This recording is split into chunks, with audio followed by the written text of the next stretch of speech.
you all. It's Canada Day at Queen's Park. Since COVID came, we're missing our friends.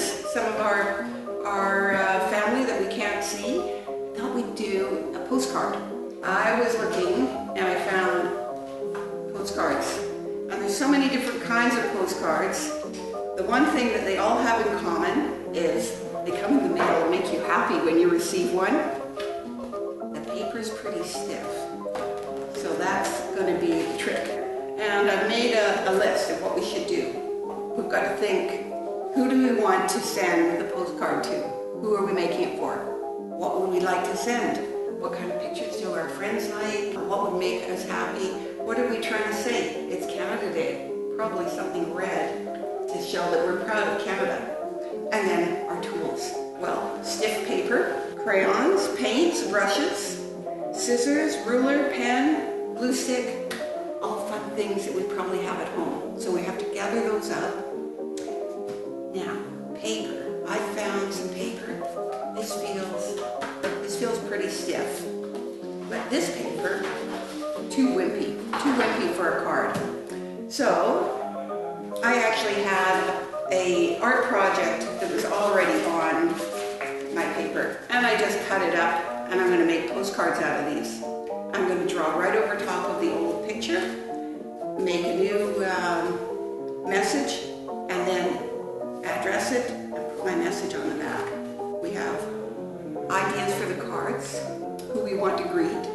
We're thinking, how should we design this? Gathering our tools. Now, I bet you've got lots of people you want to greet, and it's time to get busy and make some cards. Because, you know, loads of your friends are going to be so happy to receive a special greeting from you in the mail. So I bet when you look around the house, you'll find stampers that maybe give you a good idea of something Canadian, ink, some markers and some crayons. Maybe you want to do a leaf, and it's hard to do a leaf. You could trace a leaf. Important for this project, a ruler. So I think I'll take one that's got the butterfly. I like this one. I think it needs a little jazzing up. So for me, I'm going to put some red ink on this. And I do have quite a funny brush. See, I'm not doing anything in particular. I'm just putting lines to make a pattern and just having a bit of fun with something that I don't usually use. Make a little bit more red on the wings here. It's starting to look fun. There's a lot of movement in here. I think I'm going to give him a little happy face. I think it's looking like we might want to send it away. And now we're going to get our ruler and think about how we're going to address the back. I'm going to do about halfway, which is about here.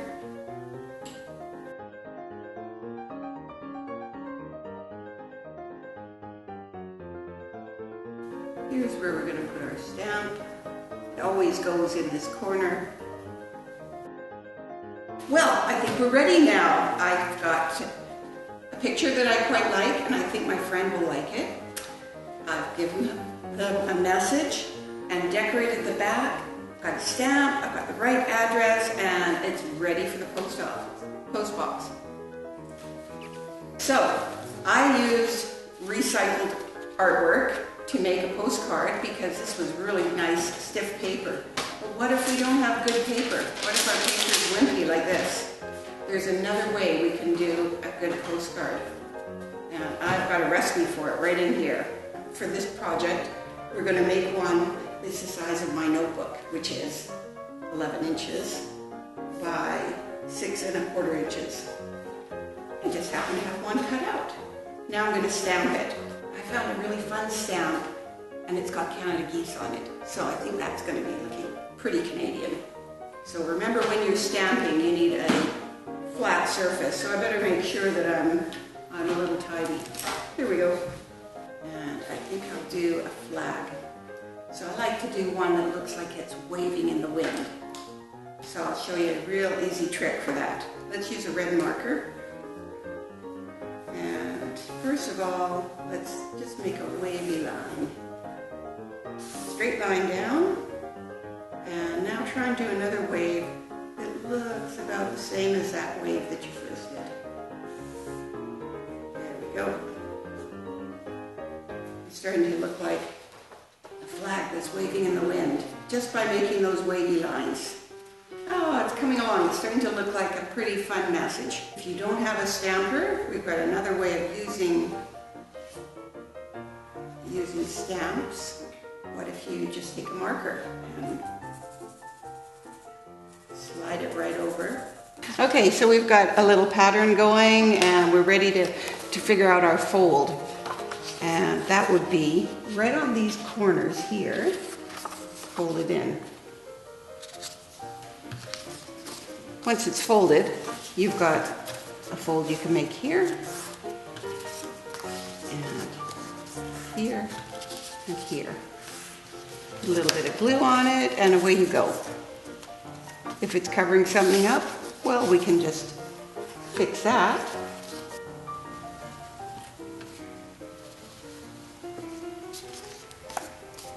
And we're ready to put an address on. Almost done. We're ready for the post. Don't go too fast or you'll make a mistake. Where's my stamps? I think I've got one right here. Oh, better put some glue on it. And we've got another card ready for the mail. Pretty soon you're going to have a lot.